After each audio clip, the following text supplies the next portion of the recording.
Bon. Amis astronomes, bonjour. Je suis Frédéric Bertoni et bienvenue sur la chaîne Fred l'Astronome. Alors, je vais répondre à plusieurs questions, à deux bonnes questions donc de Sonic 72 qui me dit: quand sors-tu une nouvelle vidéo, ami astronome? Alors je lui ai répondu en disant que demain je tournais. Donc je lui ai répondu hier dimanche. Aujourd'hui on est lundi. Il est... quelle heure il est? Je ne me rappelle pas. Il est donc 14h37 à peu près. Donc il m'a demandé hier quand sors-tu de nouvelles vidéos. Hier je lui ai répondu demain je tourne des vidéos. Et puis je monte donc mercredi ou jeudi. Merci à toi, ami astronome. Je lui ai répondu. D'accord. Donc, il me dit merci, d'accord, merci de ta réponse, ami astronome. Et puis il me pose une autre question. Que penses-tu du télescope Skywatcher 130-900? Alors, je vais répondre d'abord à la première question que je lui ai répondu mercredi ou pas mercredi. En fait, j'ai un petit problème avec mon prompteur. J'ai un prompteur que j'utilise avec la tablette qui normalement se met à la place de la caméra et la caméra se met dans le prompteur. J'ai un petit problème avec mon prompteur. Mon prompteur fonctionne donc avec la caméra, avec la tablette que vous avez vue, iPad, et fonctionne avec ceci. Une télécommande API. Bon. Il y a eu un problème. Ce matin, j'ai commencé les tournages et il y a eu un problème. Alors, j'ai pas pu finir mon premier tournage. Il y a un truc qui a fait un drôle de bruit. Donc, à mon avis, il y a une pièce qui a cassé. Donc, ça fonctionne plus. Donc, pour faire fonctionner mon prompteur, j'ai besoin de ça. J'ai essayé avec une télécommande normale fournie par Apple. Ça ne fonctionne pas pareil. Donc, je vais faire réparer la pièce. Et je vais essayer de tourner mes vidéos autrement pour essayer de les mettre. Alors, j'avais dit, donc la réponse que j'avais donnée à Sonic 72, c'était je mettrai mercredi ou jeudi. Ce sera plutôt peut-être à partir de vendredi, vu le petit temps de retard que je vais prendre pour les vidéos. Voilà. Donc, la deuxième question à laquelle je vais répondre à Sonic 72, c'est: que penses-tu du Skywatcher 130-900? Alors, le Skywatcher 130-900, c'est un télescope. C'est un télescope qui s'appelle exactement Skywatcher N130-900 Explorer Q2. Alors, je lui ai dit que je ne connaissais pas bien la marque. Je lui ai dit d'ailleurs, je lui ai dit Skywatcher est une bonne marque, mais je ne connais pas bien la marque. C'est vrai. Je pense que c'est une bonne marque parce que j'ai jamais utilisé cette marque de télescope. Je l'ai vu en magasin. Je l'ai vu en magasin spécialisé, magasin d'astronomie spécialisé. Je l'ai vu sur pied, en présentation au magasin. Je l'ai jamais vu sur le terrain, en fonction. Donc je ne peux pas trop parler de la qualité ou pas. Mais je vais essayer par rapport à mon expérience à moi d'utilisation de d'autres télescopes, d'autres marques qui ont à peu près les mêmes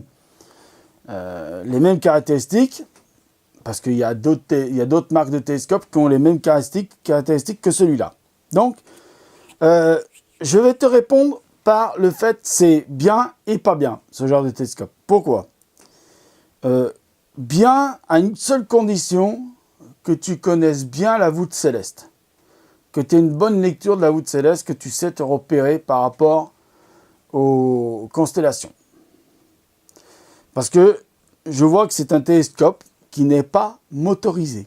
Donc j'ai été chercher les renseignements sur Internet. Voilà, je vous montre.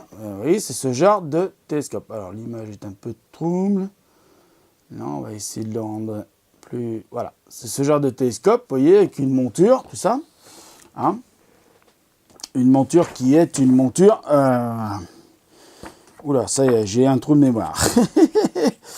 Je l'ai lu pourtant, le papier, je vous promets. Donc c'est ce qu'on appelle une monture équatoriale, si je ne me trompe pas. Voilà, c'est bien ça, c'est une monture équatoriale. Je me mélange un peu les pinceaux, parce que vous avez des montures sans motorisation qui sont azimutales et d'autres qui sont équatoriales. Mais celle-ci, c'est une équatoriale. Alors, ce genre de monture, pour les astronomes amateurs débutants, ça peut être un piège. Je m'explique. Vous avez une mise en station comme tous les télescopes. Que ce soit des télescopes manuels comme celui-là ou motorisés, vous avez toujours obligatoirement une mise en station. Le seul truc, c'est qu'entre motorisé, la mise en station est simplifiée par l'électronique qu'il y a à bord de la monture. Je vous expliquerai ça plus tard dans une vidéo spécialisée sur les télescopes que j'ai préparée plus tard, quand mon prompteur fonctionnera, ou je vais trouver une solution pour me débrouiller pour vous la faire quand même. Ce genre de monture-là, il faut faire la mise en station manuelle. Et pour faire la mise en station manuelle avec ce genre de télescope-là, il faut avoir une bonne connaissance du ciel, de la voûte étoilée. Il faut savoir qu'au jour d'aujourd'hui, un astronome expert comme moi, ou professionnel, ne sait plus vraiment lire le ciel. À cause d'un truc qui s'appelle les montures Goto, c'est-à-dire la motorisation Goto. Les montures équatoriales ou azimutales peuvent être motorisées, et c'est ce qu'on appelle la motorisation Goto, c'est-à-dire il y a une raquette de commande. Dans cette raquette de commande, c'est tout informatisé, il y a de l'électronique, il y a un ordinateur qui calcule, vous lui donnez l'heure, alors le jour, donc la date complète avec l'heure complète, jusqu'aux secondes, et vous donnez vos coordonnées géographiques du lieu où vous allez observer. Et la mise en station se fait tout seul. Là, avec ce genre d'appareil, vous êtes obligé de mettre votre télescope du côté... donc, il faut le pointer du côté de l'étoile polaire, pour l'hémisphère nord. Nous sommes l'hémisphère nord. Je pense que Sonic 72, je ne sais pas s'il peut voyager dans le monde entier et se retrouver un jour dans l'hémisphère sud. Je lui souhaite, parce qu'il y a de très beaux ciels. Mais dans le nord, il faut viser l'étoile polaire. Alors, pour viser l'étoile polaire, il faut avoir une bonne connaissance du ciel, parce qu'il faut repérer la constellation qu'on appelle la Grande Ourse. Alors, je vais essayer de faire une vidéo un jour. Là, je ne l'ai pas préparé, mais j'essaierai de faire une vidéo un jour pour vous expliquer comment repérer la Grande Ourse. Pour repérer la Grande Ourse et pour repérer l'étoile polaire. Mais rien que déjà ça, il faut aligner donc la monture. C'est pas le télescope qu'il faut aligner. Enfin, le télescope, si, il faut l'aligner, puisque forcément, une fois que la monture est alignée sur l'étoile polaire, votre télescope va être aligné sur l'étoile polaire. Mais il faut d'abord, pour la mise en station, il faut que la monture soit mise en station en étant alignée sur l'étoile polaire. Voilà. Donc, je réponds à peu près, grosso modo, à la question comme ça. Après, moi, ce qui me fait peur aussi avec ce genre de télescope, alors je ne sais pas si Sonic 72 est un débutant en astronomie ou si ça fait des années qu'il fait de l'astronomie, qu'il fait de l'observation.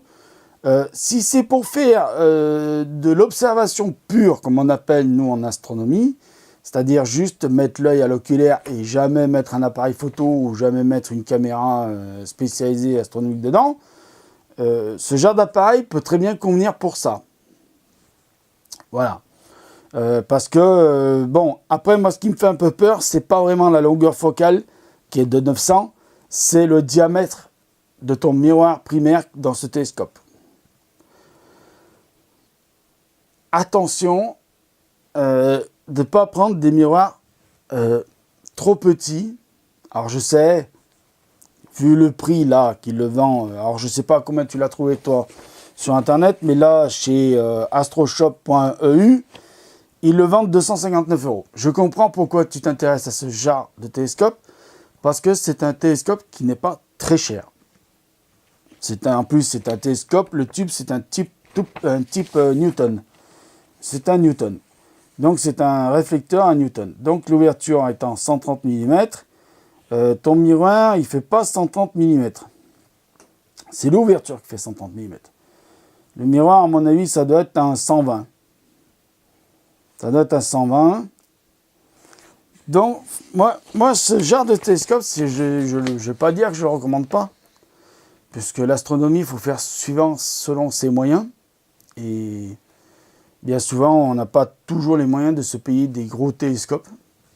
Parce que dès qu'on dépasse une certaine taille de miroir primaire et qu'on prend une monture motorisée, qu'elle soit azimutale ou équatoriale, du moment où vous prenez une monture motorisée, vous faites monter le prix. Ça, c'est clair. Il faut savoir que les télescopes motorisés, montures motorisées, c'est-à-dire équatorial ou azimutal, vous n'avez rien en dessous de... je vous dis pas de bêtises, j'y réfléchis bien avant de vous le dire, mais je pense que vous n'avez rien de valable en dessous de 500-600 euros. Je parle pour l'astronomie débutant amateur. Vous n'avez rien en dessous de 500-600 euros. Suivant les sites internet où vous allez. Hein. Suivant les sites internet où vous allez. Mais, méfiez-vous. Alors, là, attention. Si vous achetez un télescope, quel que soit le prix du télescope, quelle que soit la marque du télescope, méfiez-vous des prix qui sont trop faibles.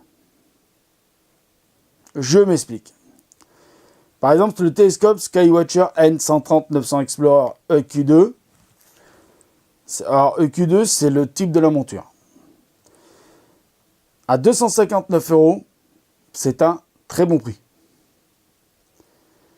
Si vous le trouvez moins cher, à condition que ce soit une promo, si c'est une promo, bon, ça peut être une promo, achetez-le, mais si vous le trouvez moins cher et que ce n'est pas une promo, n'achetez pas, fuyez tout de suite le site internet. C'est que vous n'allez pas recevoir un télescope Skywatcher N130-900 Explorer EQ2, mais vous allez en recevoir une vulgaire copie. Et là, ça va être dangereux pour vos yeux. Pas seulement parce que vous allez observer le soleil ou pas avec un filtre à l'entrée du télescope, mais je ne vous conseille pas d'acheter des télescopes qui sont pas chers. Si vous voyez des télescopes qui sont pas chers, par exemple un 130-900 à 200 €, fuyez. Même 60 € de moins, fuyez. Au lieu de 259, vous le trouvez à 200, fuyez, c'est pas bon. C'est pas possible. Aucune marque, aucun industriel va vous vendre un appareil à perte. Donc voilà, la vidéo elle va être un peu longue, donc je vais l'arrêter bientôt, ici. J'espère que j'aurai répondu à toutes les questions. Alors sur AstroShop EU, il est à 259 € monture comprise. Donc, je peux te dire que... Je peux te dire qu'il est... Donc, eux, ils disent qu'il est vraiment... il est vraiment assez faible pour le ciel profond comme les nébuleuses. Hein? Donc, ils le conseillent plus pour le planétaire. D'ailleurs, je suis d'accord avec eux. Un 130-900, je le conseille plus pour le planétaire. Si vous voulez faire du ciel profond, même le mien qui est un 152, je ne sais pas si vous avez vu la vidéo sur mon télescope, qui est un 152, même le mien est limite pour faire du ciel profond. On peut en faire dans de très bonnes conditions, mais c'est limite. Un 130, même en bonnes conditions, vous ferez du planétaire, mais vous ne ferez pas... Du ciel profond, vous n'en ferez pas. Ça, vous pouvez l'oublier maintenant. Le ciel profond avec un 130. Même sur d'autres longueurs focales, vous pouvez l'oublier. Voilà. Donc moi, je te le conseille, Sonic 72, je te conseille, si tu veux l'acheter, d'aller sur AstroShop EU. Je le mettrai en bas de la vidéo. Et je te conseille de ne pas aller et faire des économies, surtout en matériel astronomique. Alors, il faut savoir que l'astronomie est une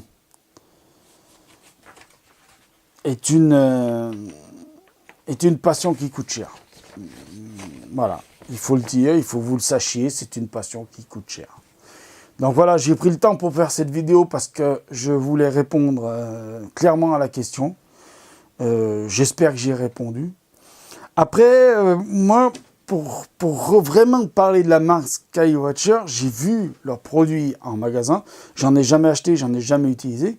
Mais pour l'avoir vu sur pied en magasin, en présentation sur magasin, c'est de la très bonne câblotte. C'est du solide. C'est pas un jouet. C'est pas un jouet. C'est un vrai télescope pour amateurs, mais ce n'est pas un jouet. C'est vraiment du bon matériel. Skywatcher. Bon, Mid, c'est plus vendu en France, mais Skywatcher, Celestron. Je sais plus quelle autre marque il y a, mais je peux citer ces 3 marques. Déjà, vous êtes sûr d'avoir du très bon matériel. Si, il y a une autre marque, c'est Braser. Braser, qui fait aussi de l'oculaire, qui fait aussi du filtre spécifique. Ils font des télescopes, ils font des lunettes, ils font tout ça. Et Takahashi, c'est Takahashi, je ne voudrais pas me prononcer le truc machin. Je me rappelle plus la marque. C'est Takahashi, je crois. La marque, j'essayais de chercher si je l'avais, non, je l'ai plus. Mais ce sont des très bonnes marques. Voilà. Donc voilà, amis astronomes, j'espère avoir répondu à la question de Sonic 72. Je vais profiter de cette vidéo aussi, parce que je ne sais pas si je vais en faire d'autres derrière, pour remercier les abonnés, 42 abonnés. La chaîne qui monte. Donc voilà, amis astronomes, pour Sonic 72, bon achat, si tu l'achètes. Autrement, moi je te conseille quand même de bien réfléchir.